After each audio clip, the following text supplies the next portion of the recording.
Yeah. I saw this example on Twitter not too long ago, but there was a poll from CBS that they put out, Hmm. and the question that they asked was verbatim, what happened at the Capitol on January 6th, 2021? Okay. That was Okay. the question they asked. And there were polling people who were Republicans, people who were Democrats, and people who were like independent, I think. Okay. Okay. And the options, it was a multiple choice survey. Okay. So the options that you could select from, there were four. There was A, it was an insurrection. B, it was an attempt to overthrow the government. C, it was patriotism. Or D, it was defending freedom.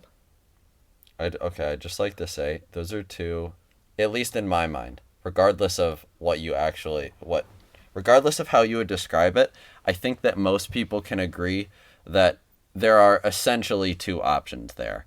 And Exactly. they're So, basically polar opposites, right. So the options regardless they've of what you given, think. the options they've given in this multiple choice poll are very polarizing options. Yeah. So it's by responding to the poll, you are forcing your respondents into two extreme boxes that like Yeah. the makers of the poll have already with their own preconceived biases constructed these two polarized options Yeah. 0 as or the 100. options. There's no Right.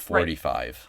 They excluded any option. Say people thought that it was, you know, maybe a pointless riot that was never actually that dangerous, but it was just kind of a stupid thing that people did. Say someone thought that. There's no option in that poll that fits that view. Sure. There's So no they're going option. to be forced to They're select going to be some forced to polarized version. select it's either A, completely horrible, or B, completely good. Yeah. There's no in between option. So I think another interesting example of the sampling bias, if we're going to keep on the political track, back in maybe like 2015, before the 2016 election where Donald Trump gets elected in the U.S. Okay, all of these polls have Hillary Clinton winning by a relatively large margin, right? Oh, yeah. Yeah. Okay, the general population, these uh, media companies, and most people who you asked would have bet that Hillary was going to win by a relatively healthy margin. Well, we know now that she didn't win. Okay, and I think looking back, you can go, "Oh, why why were these polls so off?" Okay, because these polls have not been this off, at least in my understanding, in most presidential elections. Okay, so the polls are designed to sample from a number of different areas. So it's not as if they're just sampling in the cities. It's not like they're just sampling in the country. It's not like they're just sampling one state or another. Okay, they're pretty wide swath polls.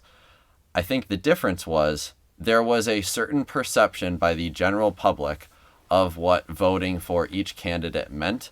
And as a result, I think many people didn't feel comfortable saying who they were going to vote for if it was for one particular political party, which happened to be that year Republican. So you had a lot of these, let's say, like closeted Republicans. Or, I mean, here's another thing to consider. And I'm not saying I know the answer to all this. This is complicated. There are a million factors that went into this, I'm sure. But another thing I've heard is, well, all these news outlets were reporting on, the polls have Hillary at 85%. I don't know, whatever it was. That Sure. how can you factor in the possibility that people saw that and just got like, oh, this is a landslide, that they didn't even bother going to vote? Like maybe that was part of it. You're watching it and you're Yeah, like, maybe. oh, it's not even gonna be close. Look at Donald Trump. What like a Sure. bumbling buffoon, right? Like Hillary's got this in a landslide. Like that's what all these news outlets are saying. I'm not even concerned the slightest. Who cares? I don't need to vote. Sure. Maybe, I don't know. I think that could be part of it. Another thing that you could say is that you, as the polls come out, showing that Hillary is in some landslide, you're going to get, I'm not wanting to assign positive or negative, but some kind of feedback loop, right? Where people go, everyone around me is voting for this person. I'm the odd person out. So now I don't feel comfortable saying who I'm voting for because I feel like everyone around me thinks otherwise. Right. So now I'm not going to say that. Now when the polls come around, they don't say that, furthering that differential. And by the way, who knows? It's probably not any one of these. It's probably some combination of these. Yeah, right.